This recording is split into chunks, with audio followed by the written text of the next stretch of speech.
Okay, we're now recording, and today is Sunday morning, January 27th. Welcome to our third installment of Unleashing the Ashrei. Everything has to be unleashed by the end of class today because this is our final installment. But it's been a great journey. I got a lot of nice follow-up questions, so I'm going to try to address some of those today. And we're going to be looking in particular at the mystery of the missing nun. What happened to the nun in this alphabetical acrostic? So that's kind of our theme. I just wanted to take a couple of minutes to review what we learned so far and try to bring that all together. The first class, we looked at the actual words of the Ashrei and tried to find the most common roots. And when we did that, we uncovered the actual bracha formula embedded in the words. And of course, this text is probably more ancient than the bracha, so we see how the bracha made its way from texts like the Ashrei that were already popular in ancient times, and that just continued even more and more through rabbinic times and medieval times. We saw the movement from, there was a threefold movement in that bracha formula and embedded in the Ashrei. And we saw that a lot, especially in our second class when we looked at the beginning, middle, and end verses. And that was because the person, right, is the speaking, right, it's in the first person at the beginning, Aromimcha, I will lift you up, I will exalt you. And then we had in the middle, right, we will be doing this in community. And then we saw at the end, right, it's all humanity. And so the movement from the self to community to all humanity, if you will, the universe. We looked at a little bit of the structure last time. We talked about the verses about God's goodness, right, at the beginning. Then we had the section on God's greatness. And so we had that section. Actually, I did this wrong. Getting excited. The first section that we looked at is after the two, right, first verses, Aromimcha b'choyam avarchecha, right, I will do this, starts with Gadol, is greatness. The big first section was the Gadol section of greatness, and then we saw it in Tov, goodness. And then after that middle verse, kind of the hinge verse, the key central verse of the psalm, right? And your chasidim, your community, those who love you, right, will bless you. And you come back to that Baruch formula. So after the hinge verse, we then have examples of God's greatness. What's the way that we see God as great? King. As the king, right? Which becomes maybe one of the light boards, the key words of this poem, right? We saw it at the beginning, right? Elohai HaMelech, I will Ramimcha Elohai HaMelech, I will exalt you, my God, HaMelech, the king. The only time we find that particular formulation at the beginning. So we have these kingship verses, which are sort of how we can sort of understand and see God's greatness. For God's goodness, we had verses about God's, let's call it, benevolence. Right? And all of those verses, starting with Somech Adonai, right? God lifts up those who have fallen. All those kind of values of compassion that we see in the last, I think it's about 6 lines from letters 14 through 20, talk about that. And so we see a nice pattern embedded in the text, moving from the self to the community to the universal. And we have the language to echo these different sections. And this is pointed out in an article by Professor Ruben Kimmelman, who opens up some of the structure. So what I want to do today is spend a little bit of time on the missing verse. It's an alphabetical acrostic. It's supposed to have all the letters in the Hebrew alphabet, which are how many? 26.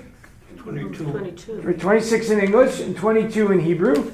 22, and we didn't get our money's worth. They only gave us 21 verses.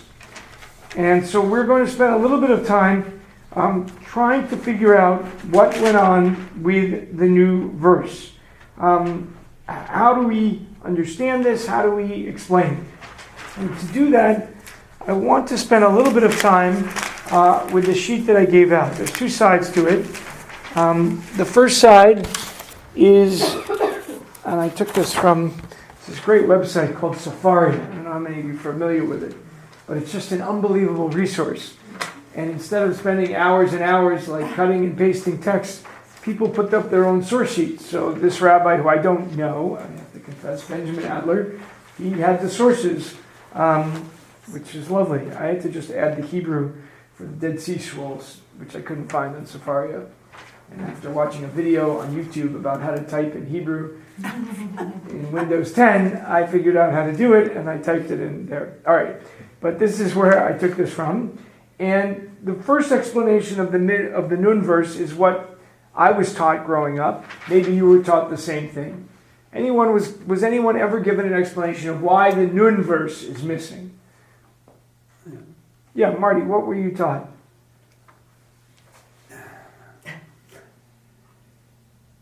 It gets wrapped around the concept of what's the the significance of the full alphabet in the first place. And basically, since all the words of the language are expressible in those letters, by having the full alphabet, you're including every word that could possibly be said. In this case, describing God. And by leaving something out, you're saying that there's something about God that we can't describe. Nice. Something goes beyond words. Yeah. So that's, of course, exactly where I wanted to go at the end of the class. But I'm totally fine with that. Is that really what you were taught growing up? Because I was taught something very different. Okay. I don't know. I was taught a very basic. You obviously had much better teachers and just a much higher level of learning. Marcy, were you taught a slightly different version? Yeah. What were you taught? I was taught that it's, for the same reason you don't finish a house. Oh, nice. Right? There's work left to do Okay. in the world. So. Yes. Okay, so good. I was not taught any of these things growing up, but it just shows you how there were different teachings. So Marcy brings a great rabbinic teaching: is if you're building something and you're working on a project, you don't finish it fully because Zecher LeMikdash. You're remembering the destruction of the temple, and the temple is destroyed, so we never make anything perfect. Which is always very comforting for me because I look at my house and it's always, it's got problems and I couldn't put this away. And I'm like, oh, Zecher LeMikdash. We can't finish everything, so it's fine. That's also a very nice teaching. I was taught something very different, which is from the Talmud. And it's found, if you look in different Sidurim in most of the 20th century, Sidur, the Boxer Sidur, which I remember we used to use on USY trips in the 70s and 80s, it would just explain the Nun verse isn't here because the Nun verse is connected to the book of Amos, right? Chapter 5, verse 2, which says, Nafla, Israel is falling down. So why would we want a Nun verse? Because it reminds us of Nafla Lipol. Nafal is falling down. Israel fell down. Destruction of the temples, it's negative. We shouldn't do it. And just so you know, this is obviously a little bit of a cop-out answer, because you could find something negative and positive with every single letter, so it's not that hard. But that is, in fact, what we're taught. If you open up the Talmud, and that's the first source, Masechet Brachot, right at the beginning of the Talmud, Masechet Brachot, the first tractate, which deals a lot with prayer, as you would expect. Rabbi Yochanan Mipnei Ma asked the following. Rabbi Yochanan asked, Mipnei Ma lo ne'amar nun be'ashrei. What's the reason that there's no nun in the Ashrei? So this is already a great teaching because you learn something right from the question. Right? It's always great to look carefully at the question. What does Rabbi Yochanan already know during his lifetime? Right? How does he refer to this text? It's the Ashrei. As the Ashrei. Is the Ashrei in Psalm 145 as we looked a couple of weeks ago? Not really. No, it's in those additional verses added. So it already tells you, Yeah. right, that people added those verses at an early phase of the Ashrei's existence, because here it is in the Talmud already with that name. So just kind of look at the question, you'll already get some insights. So he already refers to it as the Ashrei, which tells it that those verses were added on. Those are verses, I'm trying to remember, 88 and 144, that would flow into the Ashrei. So they're already a part of it, 84 and 144. All right, but he asks, why is the nun not there? And he answers his question. Okay? Mipnei sheyesh ba milpatan shel sonei Yisrael. Because it refers to mapalatan, the falling. The nun is dropped out of that word, but it is from the word nafal. Right? The falling of, right, the downfall of Israel. As it is written, right, from Amos, and this is the quote, Nafla lo tosif kum betulat Yisrael. Right? Israel has fallen, not to rise again, the maiden of Israel. Okay? So there's your explanation. This is what I was taught in both my conservative and Orthodox schools, was the reason that nun is there, because Amos says Israel has fallen. And I do remember kind of saying, but wait a second, doesn't he say other things? Aren't there other positive things with nun? Nun also means nitzachon, victory, right? Mm-hmm. But Nice. Nace, miracle. There's lots of good nuns. But apparently, this was the explanation I was given. Rav Nachman gives you a little deeper explanation of why that could be the nun. Right? Rav Nachman Bar Yitzchak says, Amar Rav Nachman Bar Yitzchak, Afilu hachi chazar David v'samchan beruach HaKodesh. Okay, so even though David, who's ascribed, right, the Ashrei is attributed to, Psalm 145 is attributed to David. So David, when he was authoring this psalm, according to Rabbi Nachman Bar Yitzchak, he alluded to the missing nun by doing the next verse, the Samech line, Somech, right? Somech Adonai L'chol HaNoflim. God Somech supports, lifts up, sustains, is with L'chol HaNoflim, all those who have fallen. So that's how they picked that line, because it's alluding to the missing line, which actually gives it a little bit of a logical sense. And that's the dominant answer about what happened to the nun in the tradition. But of course, there are other answers. And this gets more complicated because we have more texts. Specifically, in Christianity, they were basing their translation of the Hebrew Bible on the Septuagint. Right? The Septuagint is the Greek translation. And if we look in the Greek translation of Psalm 145, it has a nun verse. I don't know Greek, so I used an English translation of it. Faithful is Adonai in God's words, and devout in all of his works. Okay? It turns out that there is a nun line. So now the question is it along the lines of what Marty proposed, that it was done deliberately, leaving out the nun, to say something about this cascading, overwhelming, abundant praise weaving in from the self to community to humanity, or it simply dropped out? And we have many examples of things that got copied and got left out of the text. Happens all the time. These texts weren't Xeroxed. They were hand copied, and a sofer could come along, a scribe, and simply miss a line. And it could have been done accidentally. So if the Septuagint has the missing line, and a copy or a scribe simply missed it, then that would be the original. And it wouldn't be the beautiful explanation that Marcy and Marty brought about the nun line. Or the line was missing, and some later copier or someone came in and said, oh, the line's missing, we've got a faulty version, let's add one in later.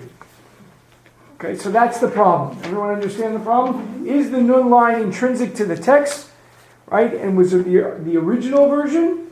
Or was it added in later in the Septuagint? Now, of course, we have other sources.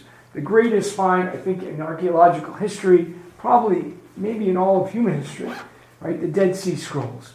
That we found the actual texts of our people going back some 2,100 plus years ago, sitting in a cave in Qumran, waiting for this Bedouin shepherd to find them, and they're now in Israel Museum. And this particular text, the Ashrei, actually came here, the text from the Dead Sea Scrolls, to the Museum of Science just a few years ago. I brought Ari to see them, and you could actually read it. I need to take off my glasses, but if you look in the middle column, it says Tihila David, Aramimcha. And it's got some dots, skip that over, Elohai HaMelech. And there is the Ashrei. Now, it is hard to read, but it is there. I remember asking Ari to read it, but you can read it. If you look at the next column, I'm second from the left, okay? And go to the second line, the last word. You may have to take off your glasses too, but it says Ne'eman. Do you see that word? Yeah. Okay, Ne'eman. Next line, third line, Elohim bidvarav v'chasid b'chol masav. And there is the version, very similar to the Septuagint, really the Septuagint version, in Hebrew, in the Dead Sea Scrolls, in the flesh. So that should make it clear that that one certainly is original to 2,100 years ago, and that would point you perhaps in the direction that this is the authentic text, because there you have it. And I remember turning to Ari and I said, do you know this line in the Ashrei? Ari's like, no. Because we don't say that line. So the question is, what happened? And so for this, we need to do a little bit of additional scholarship to figure out what happened and which version is in fact the authentic version. Everyone sees the text. If you're having trouble reading it in the actual scroll, just look above it. Okay? And I typed it in, Ne'eman Elohim Bitvarav.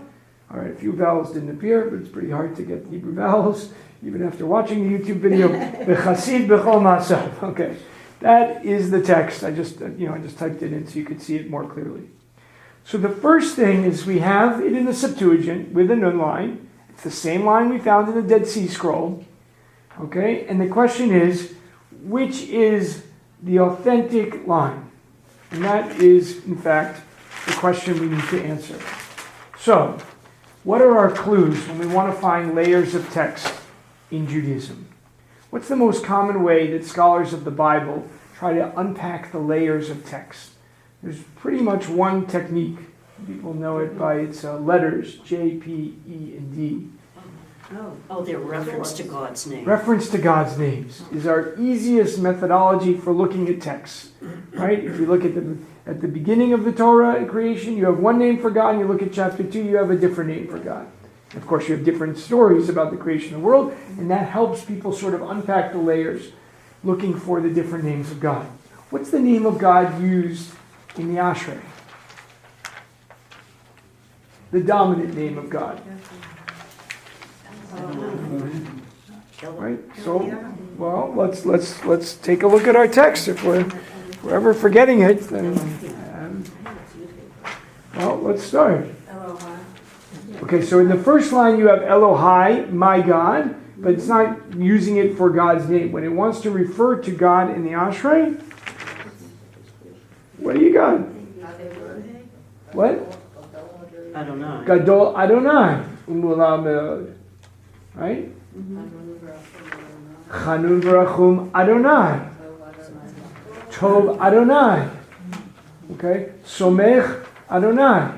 Right? This is a psalm where the author of it is using over and over again God's name, Yud-Heh Vav-Heh.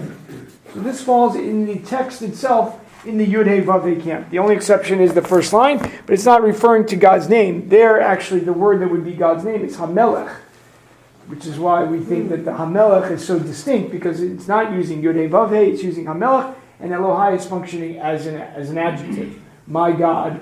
And then when we get to the name, it's Hamelech. But in all the other references, it's Yud-Heh Vav-Heh. Right? And just you can trace it throughout the psalm, right? That's what we're going to find. Tzadik Adonai b'chol dorachav. Karov Adonai l'chol korav.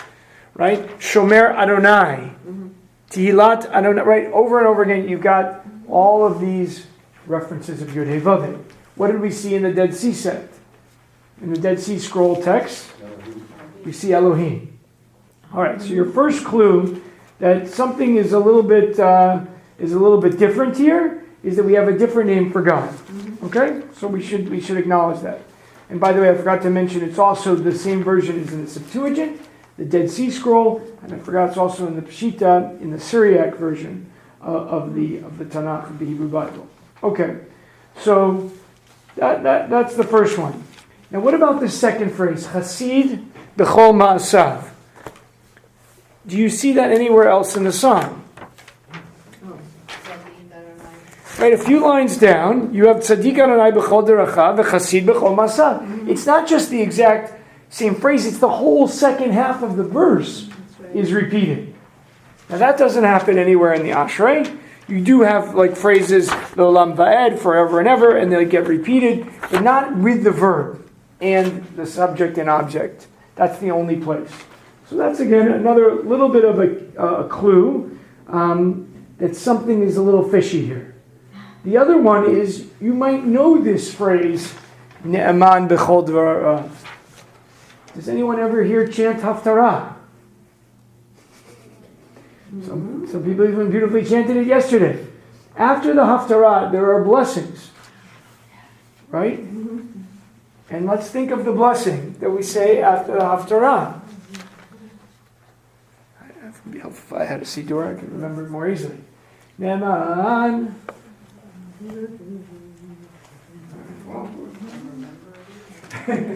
I could remember if I started at the beginning, but it would just take a long time. In order to save time, I will simply open up to the... Right, okay, so that formula, right, blessing after the Haftarah, if you want to look it up, it's on page 175, and it says, Tzaddik b'chol adorot, ha'el ha'ne'eman ha'omer v'oseh, hamdaber u'mkayim shekol dvarav emet v'tzedek. Okay, ne'eman atahu Adonai Eloheinu v'ne'emanim divarecha. You have this phraseology of your words, your divarim, ne'emanim, are faithful. And it's in different forms. Ki el melech ne'eman. Right? And the chatima, the key thesis statement of the bracha, of the first blessings, of the post-haftarah blessings, ha'el ha'ne'eman b'chol divarav. The God who is faithful in all of God's words. Ne'eman b'chol dvarav. What do you have on the sheet? Same thing. Ne'eman. Ne'eman b'chol dvarav. Okay.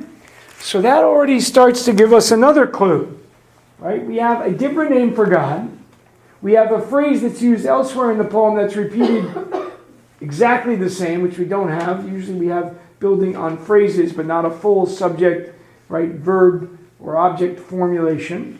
We have Ha'el ha'ne'eman b'dvarav is in an additional liturgical source, which became kind of a stock liturgical phrase, right, around this time. We think the post-Haftarah blessings, somewhere around the years 300 before the Common Era to around the year 0.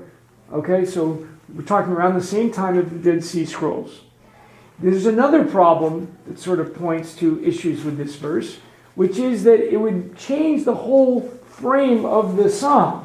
Right? The psalm works because there are 21 letters, so we have 10 verses in the beginning. We have a hinge verse, is the 11th verse, the middle verse, right, about praising God in community. And then we have, right, it's not 11 verses in the middle, it's the 11th verse. We have 1, and then we have 10 at the end. So that the symmetry is there. If we add the nun verse, we would have 22, and there's no hinge verse because it's now in between verse 11 and 12 instead of being an actual verse. So most scholars tell us, along the same lines of what Marty and Marcy were saying earlier, that the original psalm was without the nun verse. And this turns out to be a form of poetry called a lipogram, and it's an incomplete acrostic which appears in other places in the Tanakh and in other ancient literature sources. Psalm 25, 34, and 37 are all ascribed to David, and they are all missing incomplete acrostics. Now, there are complete acrostics as well, but they're not ascribed to David, and those are other psalms. But these are all missing one line or two, and they have the ascription LeDavid.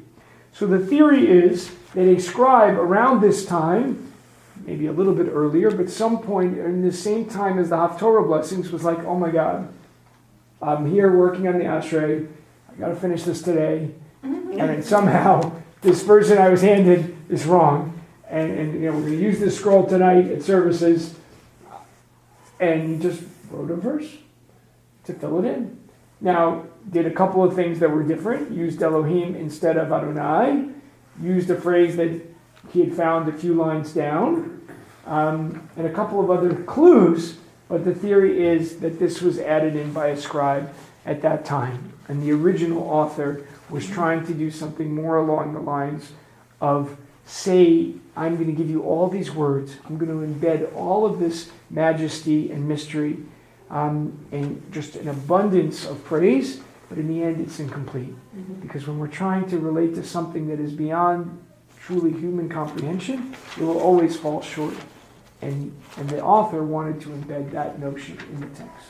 But that would have to be like the head scribe, because there wasn't just one scribe. Yes. Why did everybody make the same mistake, or not make the same mistake? So we have two different texts. We have the Dead Sea Scroll. It's you can go over to the Israel Museum and see it. So that community kept copying it. The Septuagint copied it, and versions that have been copied from there. So you have different branches of how the text then evolves, and so ours does not have it. And the fact that ours doesn't have it is also a powerful clue that this wasn't there. But yes, it could have been the head scribe, the junior scribe who told them, whatever it was, whoever made this decision at some point, the branches that then descended from that choice are the ones that have them in line, and none of the others don't. So we don't have it in our text. And has anybody asked the question of whether it wasn't accident, it was purposeful, and what was the purpose of inserting that is trying to improve on a more ancient text? So I think the theory was that whoever this was, a school of scribes, a person, however this decision was made, they were trying to complete the acrostic. And they said, this is a great text. They had already had a lot of, it was a known text already at that time, but we're going to just, we're going to fix it. They must have, I assume they must have felt that they somehow got an incomplete version and they were simply restoring it. Or they felt that the real way to have an impressive text is it's a complete alphabetical acrostic. You're trying to describe God, it should be perfect. Why would you leave a letter out? And so they were operating under that school. Marcy and Marty, yeah. Building on your idea, isn't there something about how a king hired a bunch of translators to translate the Bible and they all came out with identical translations? Yes. That's the midrash about the Septuagint itself, is that there were 70 different people in 70 separate rooms and they all came up with exactly the same translation. Just so you know, that's as we would say in Hebrew, lo nachon. It is not true. It makes no sense. Even Robert Alter spending 20 years, just himself, he's reading his interviews about this new English translation of the Tanakh. He's like, I disagreed with myself. Right? You couldn't have 70 people sitting independently come up with the exact translation. Yes, it's a story to describe the miraculous nature of the translation, but it's... Well, that's what made me wonder when I saw that it was a Septuagint, because I thought that's the version, the Greek version. That's the Greek version. Therefore, so I wondered if this was one of those things that they just all inserted at the same time. Miraculously, the exact same words, yes. That would make it even more stupendous and wild. Yeah, Marty. I just wanted to point out that there is one cardinal rule of interpretation of Jewish text. That's there are no accidents. Yeah. That's part of the. Yeah, I mean, I don't think not to accept the idea that there are no errors, nothing is accidental, everything is deliberate. So that's the way it's supposed to be. I'm familiar with that rule, and certainly a common rabbinic rule. Scholars will tell us there are accidents. I mean, we all experience accidents in our lives, and accidents do happen. And in here, the question is, what we're trying to go back to the original author, where we're talking about at least, well, we're not exactly sure, but somewhat, let's call it 500 years plus or minus before this line, is written. What did that author want us to feel? And the consensus these days, and there's no way to prove it either way, because we don't have another way to corroborate it, but the consensus is that the author was writing this beautiful psalm of cascading praise of the movement from the self to the community to humanity, and within that embedded a lot of secrets and little mysteries, including words that wanted to repeat, ideas, but specifically here, the deliberate omission of a letter. And that was done deliberately. The later person or school, I think, probably believed they were just fixing something that they felt had been passed down to them incorrectly.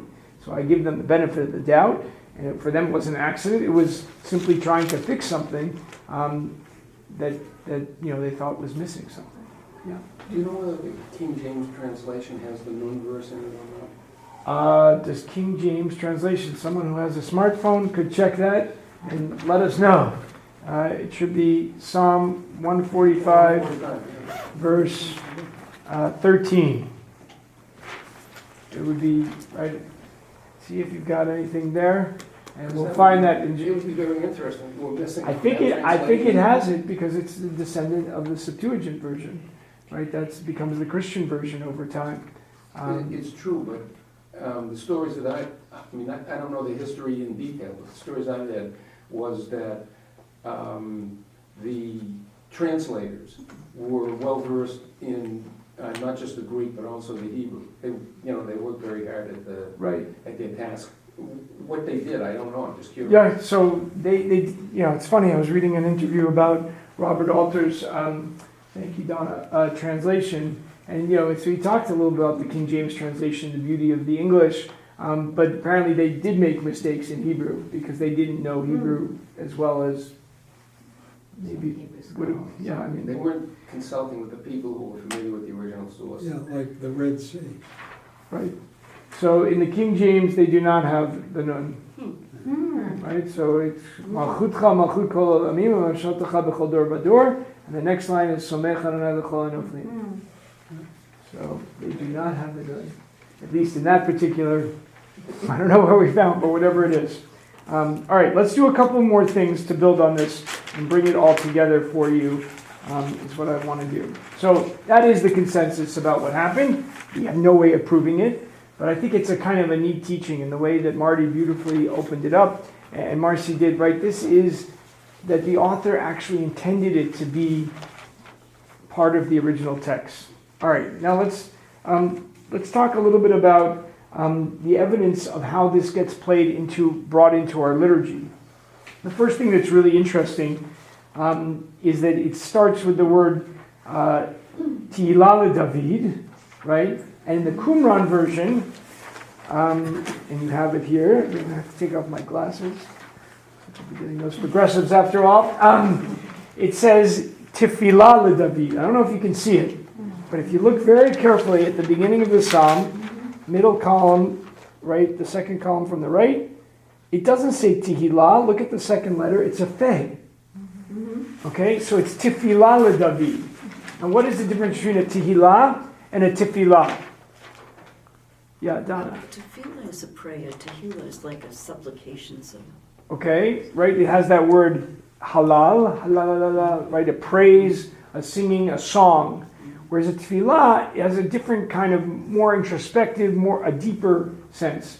So the fact that they have that superscription to the psalm, which is different than ours again, also tells us something about how it was being used.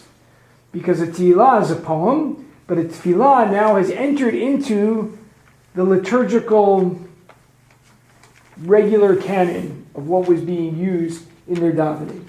Right? So the fact that they have it with the word tefillah instead of tehillah is telling you a little bit something of that this was already part of the liturgy, even at this early date. So the Ashrei, the Psalm 145, is already in their regular liturgical cycle. Now what's also neat is that they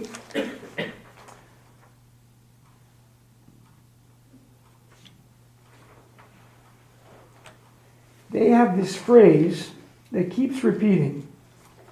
I don't know if you can see it. I'm having a little trouble making it out myself. What? I need a magnifier. For example, take a look at line 4.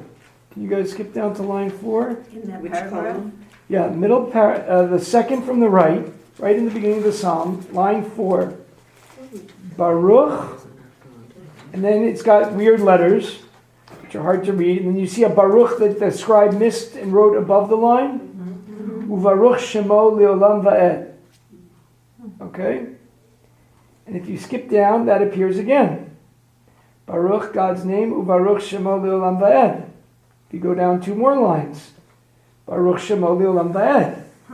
After every single line, you have Baruch, God's name, which is those 4 letters, Yud He Vav He, Uvaruch, God's name, Uvaruch Shemo Leolam Va'ed.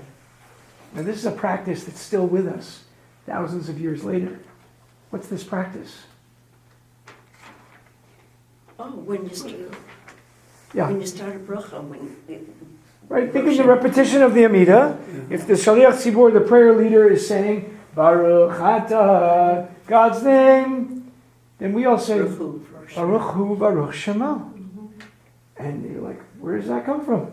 Well, here it is. This is where it comes from. They said Baruch, God's name, U Baruch Shemo Leolam Va'ed. So it's a slightly different formulation, but it's very close. I mean, this is thousands of years ago.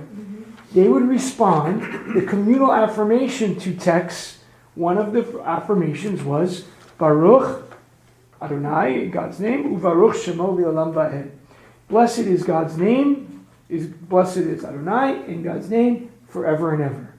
And that was the communal refrain. So it also tells you, right, that this in fact was the line that people were using. So someone would come up and lead this psalm, and everyone could respond with this refrain, and it's in the actual text of Qumran. So it actually makes sense, because what does the opening of the Ashrei say? Aromim Chalohai Melech Vavarcha, and I will say Baruch, and I will bless Shimcha, God's name, Leolam Va'ed. So what would you do? You would do it. Baruch Adonai Baruch Shemo Leolam Va'ed. Every time. That's the performance of the actual instructions of the psalm. So you see this over and over again. So we believe that probably this Qumran text played an interesting role in the evolution of this text from the Bible, from the Tanakh. Right? It's kind of evolving and changing, and the Qumran text right, helps us get into the version that is the rabbinic version and the way we use it in our liturgy still, as we have. So I'll take your question in 1 second, but the Qumran text is already sort of helping us see the evolution of the text and how it's moving from one phase to another. Specifically, the adding of the words, the lines Ashrei, the 2 prelude verses, and there's the postlude verse, V'anachnu nivarech that line at the end from Psalm 115.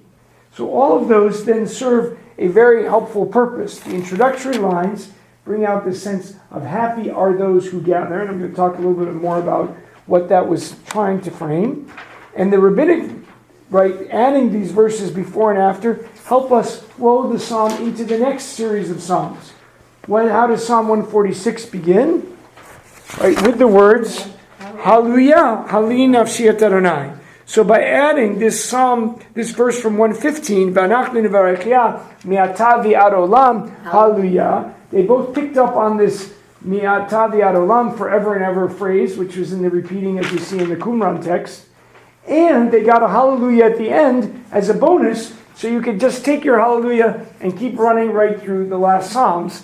And so that this psalm, which didn't have that hallelujah formula, became kind of a nice pathway into the last psalms of the book of Psalms, which all have hallelujah at the beginning and end. and kind of close out the book. So Ashrei brings us into that whole experience of closing out the Psalms, taking us all the way to Psalm 150 with a sort of all joyful praise of God. And think about Psalm 150, it has that too. What's the last line of Psalm 150? Kol hanshama te'aliyah, hallelujah. Let all humanity, so it's not just us who are saying Baruch Adonai u'Baruch Shemo le'olam va'ed, but now we have this feeling of everyone is in this together. Was there a question? Okay, Donna and then Marty, and then we'll do a couple more things on this. Yes. So were these Dead Scroll people also Jews? Well, that's a whole complicated story. The Dead Sea sect and the Qumran, which may have actually been two different, those who were living by the Dead Sea, the Qumran caves we think are related. They might be a slightly different group. These were Jews who kind of were forming their own, perhaps more ascetic kind of commune and experience of the text. We know from visiting some of those archaeological sites in Israel that they would, instead of, washing before certain moments, they did a full mikvah immersion before every meal. Which is a lot of washing. Like we have Nishilat Yadayim, which is like a little hint of that, a much easier version. You don't have to get undressed, you just need to wash your hands. But they had certain practices that were much more intense. They certainly considered themselves Jews. They considered themselves probably the Jews. But they had some unusual, more extreme practices. And they did break away and then eventually kind of fizzled out. But that was one of the groups, probably a much smaller group. But the fact that we have their text and their version is just an amazing thing. What year is that now? We're thinking about 200 years before the Common Era to sometime, 100 years before the Common Era or around the year 0. I don't know exactly when they kind of fade out of the historical picture. They're not as present in the first century. We talk about Pharisees and Sadducees, the early Christians, right? And those groups who are all competing for minds and hearts of people. They're not as present. So I don't know exactly when they kind of fade out of history. Yeah, Mark. This last bit about the extra responses. Yeah. It throws some light on the question of how do things get written down.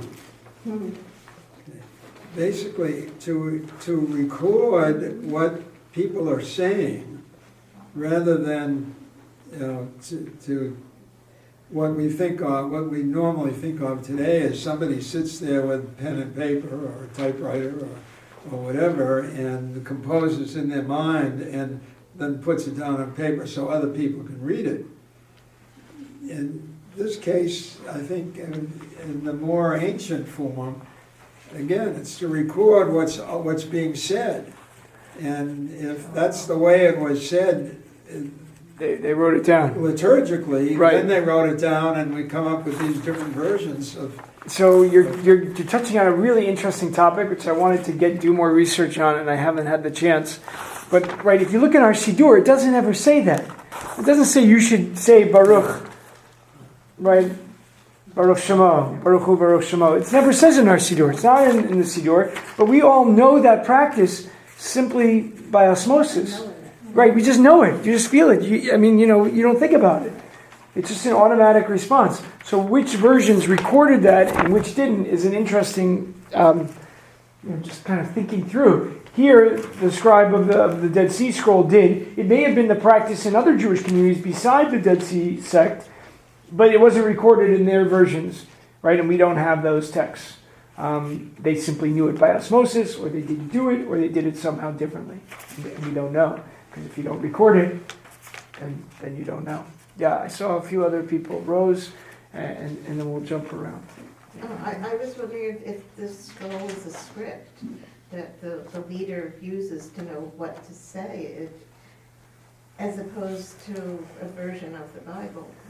Right, so that goes to the purpose of writing it down and who is recording it and what were their goals. I mean, we think that it's an acrostic to help the leader, and presumably the leader is more knowledgeable and doesn't need the text because they simply know it. And that the community had an easy response that wasn't too complicated that they could respond to. But we don't know. So, we're guessing a little bit. Wait, Ann. When we go now to do an updated or a new Siddur, what's the process of accepting, rejecting? Is it a very detailed one with a lot of opinions? So that's a great question. We could do a whole class. I'd love to have some of the people who worked on this Siddur come here and talk about that. But there was a whole committee that sat down with the text that's been passed down to them. They had really clear goals in producing this Siddur, like the Matzor that preceded it, which was to have English and Hebrew and transliteration all flow together so you could pick it up. And it really worked out this past Friday night. So you were here as we had a whole group from Hancock Church, and we sing a lot of Kabbalat Shabbat, and most of the Friday night service is sung.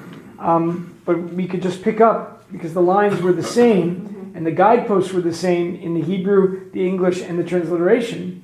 So I could say, pick up at the triangle, and in whichever text you want, and a number of the people from Hancock Church commented to me that they could follow along, and they read the English, and then they could even sing a little bit if they wanted in the transliteration and participate in that. So first was to create something that was accessible, to have the history on the right side, so you would have some basic insight into this text, and then to have additional readings, commentary, poetry on the left side. So you could be totally engaged in the Siddur or the prayer experience and simply close your eyes and you can't read Hebrew and you could use the Siddur, or you just need a word in English and use the Siddur, or you could not be as engaged in the Tefillah and be engaged in a learning experience while we're singing and be reading this. And I think that's the strength of the Siddur, or have your own kind of a deeper kind of poetic text. So for them, it was to create something basically on the standard liturgy that reflects that. And then they made changes and made updates. Obviously, how they bring in the matriarchs and how they bring other versions or things that are troubling text. They, for some people, put in a smaller font, right? They tried to make kind of editorial comments on the liturgy and make that all come to life. If you ask me, this is probably, I think it's the greatest Siddur produced in Jewish history, without a doubt, just simply by the way it presents the text and the way it opens them up so that we can access them. And the next version will have a huge 20-page spread on unleashing the Ashrei. I'm very excited about that.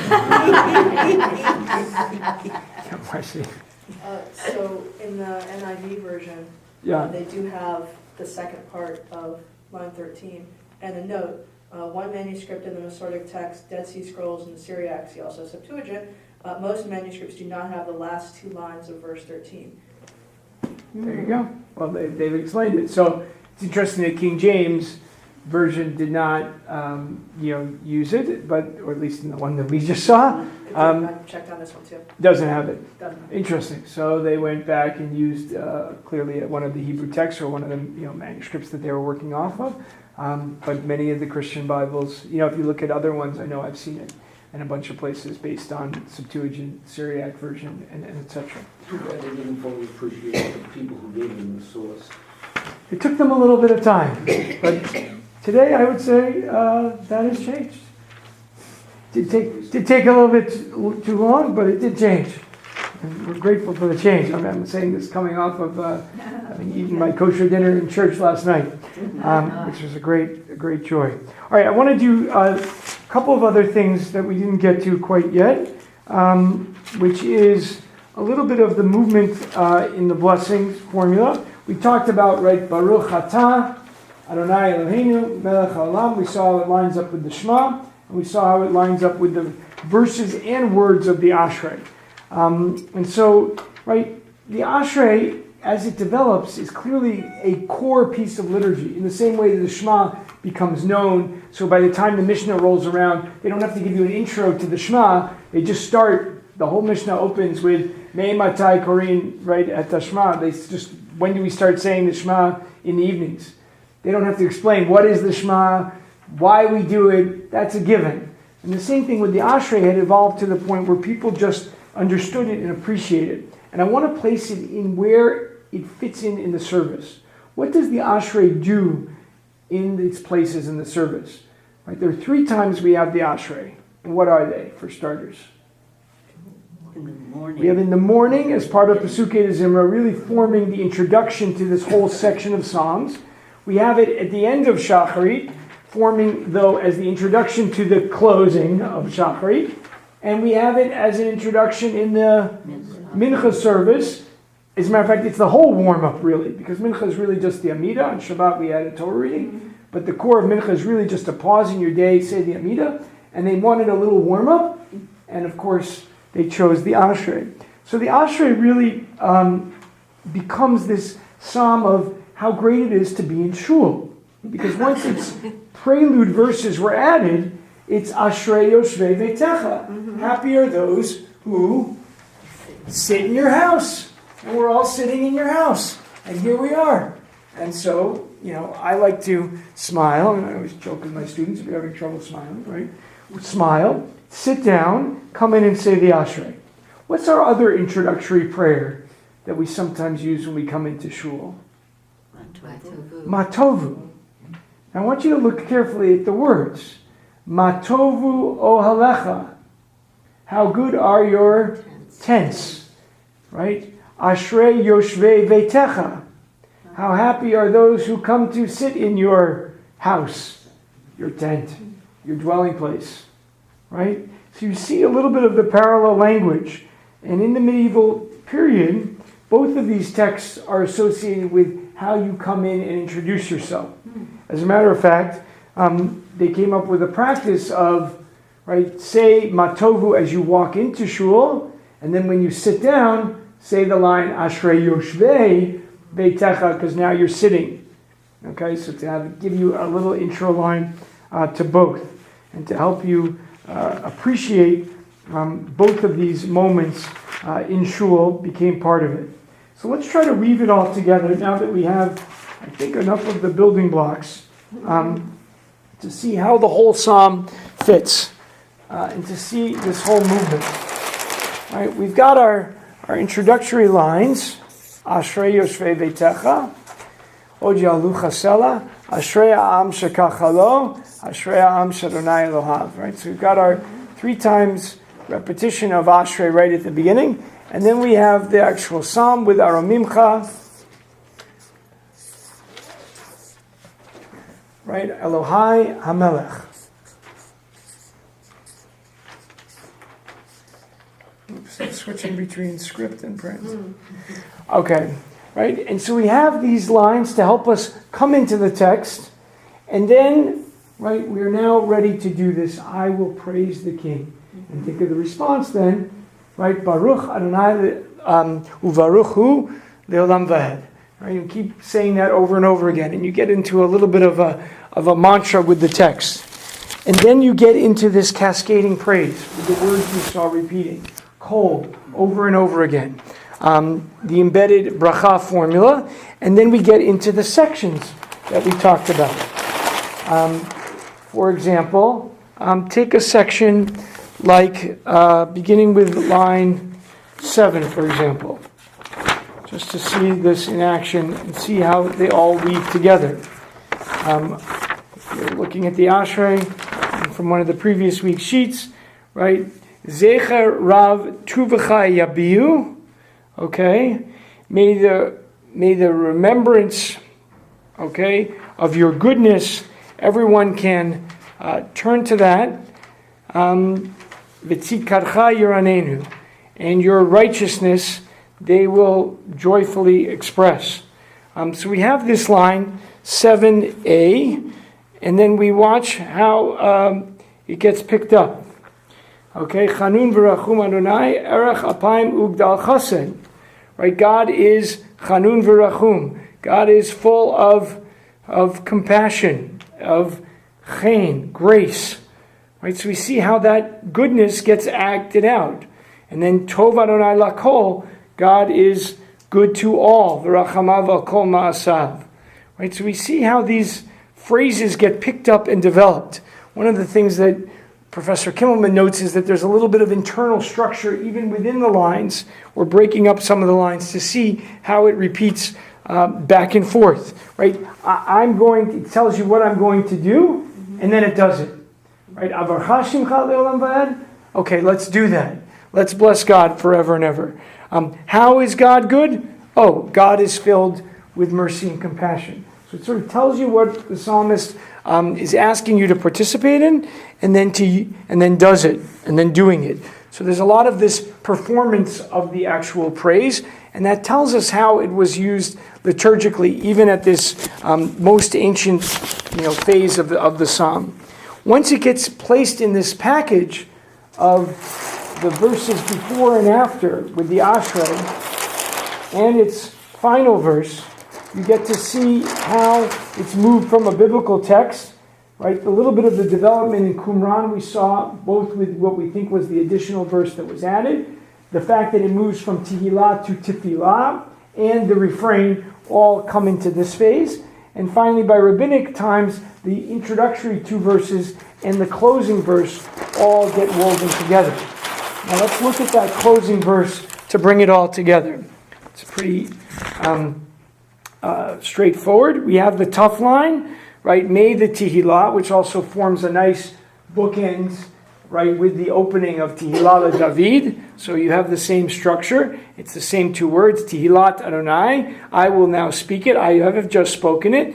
V'yivarech kol basar. And all flesh, all humanity will be engaged in this blessing. And so, right, the psalmist wants this to expand, right? Wants this kind of idea of God's oneness, God's goodness, God's greatness to kind of emanate out and be expressed by me as an individual into community and into the world. And he hopes that it's going to be successful. But even if not everyone feels this way, and not everyone is engaged in this praise, and not everyone is living at peace, okay, then he goes back. And so the postlude that was chosen is Va'anachnu nivarech ya me'ata v'ed olam hallelujah. And they went back with the same le'olam va'ed formula that we saw in the beginning of the psalm.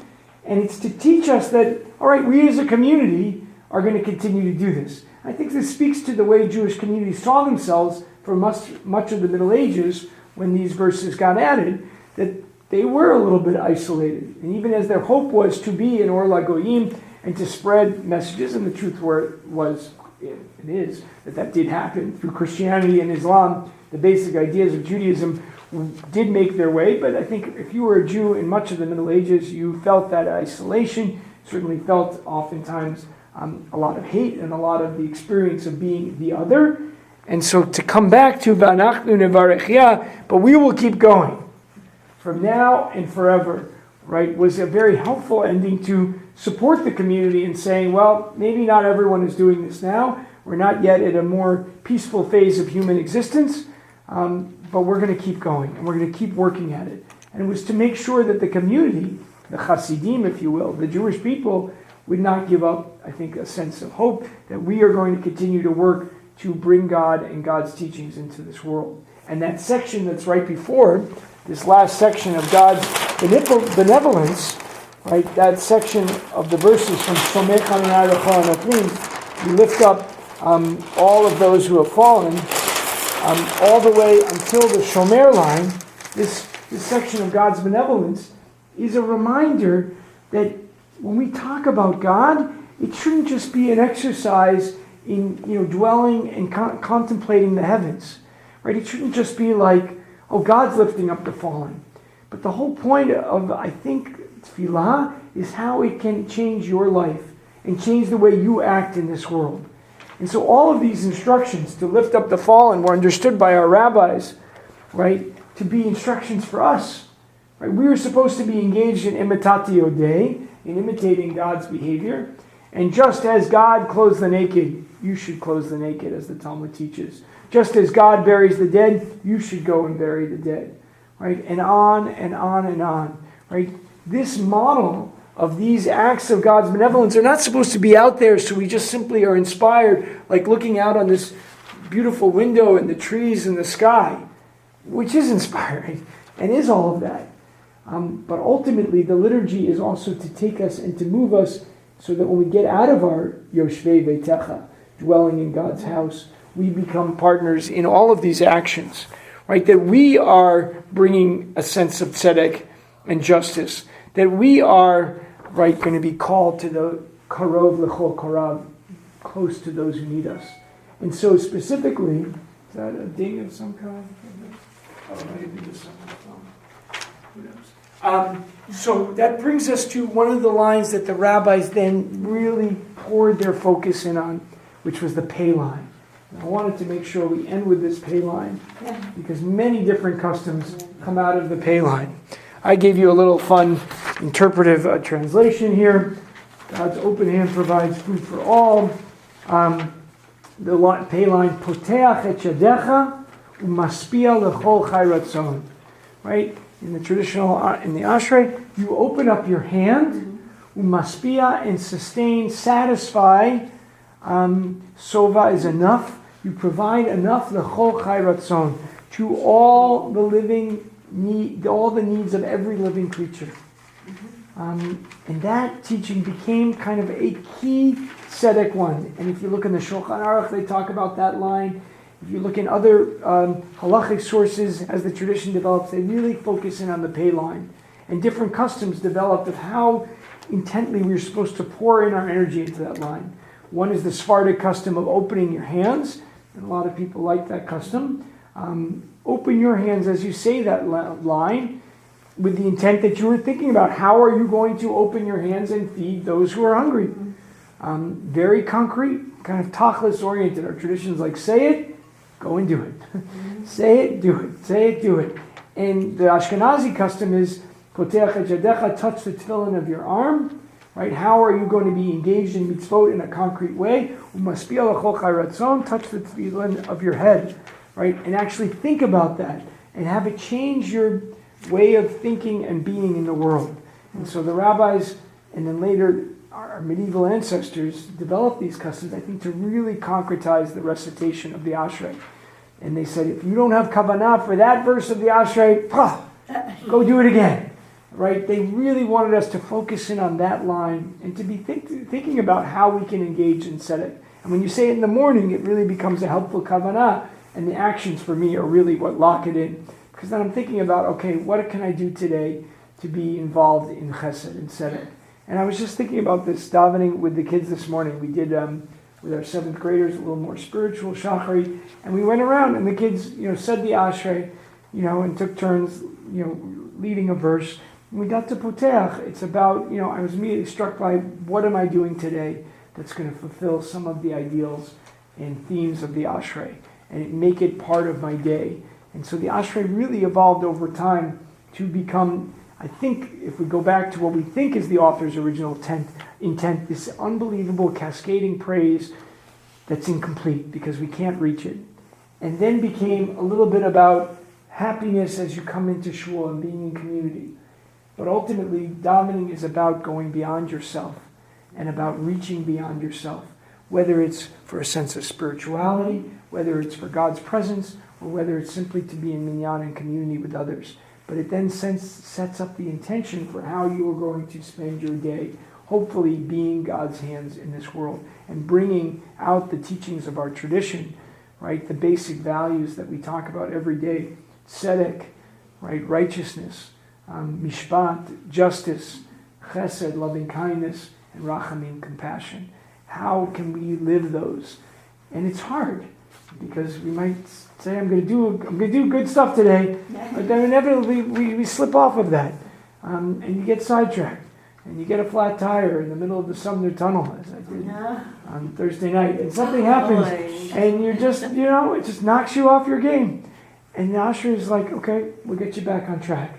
And we basically relied on the Ashrei as this helpful, device 3 times a day of getting ourselves centered and on track to be part of that extended process of bringing God's presence, God's ideals, God's Torah, right? These notions of this great goodness that can be flowing and reign all over the universe, and then how is it concretized in action in ways that we can be of help.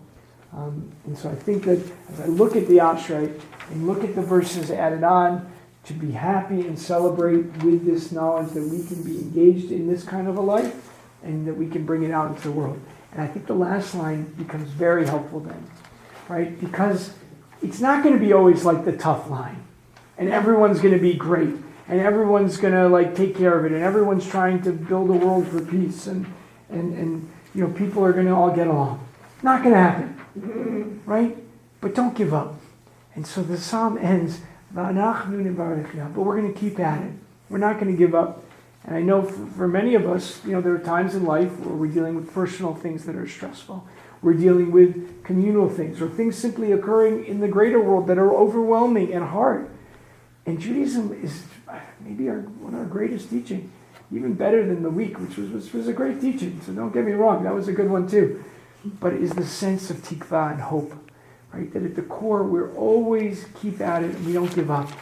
And even when we get a little frustrated and things knock us off our game a little bit, right? We come back. That's the way we try to function in this world.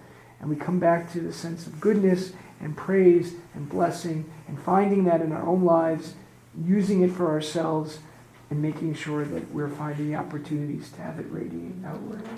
So I hope as you say the Ashrei, truly make it your own. Hopefully some of these ideas will percolate a little bit and continue to be part of your practice. And then find your own ways of writing an Ashrei.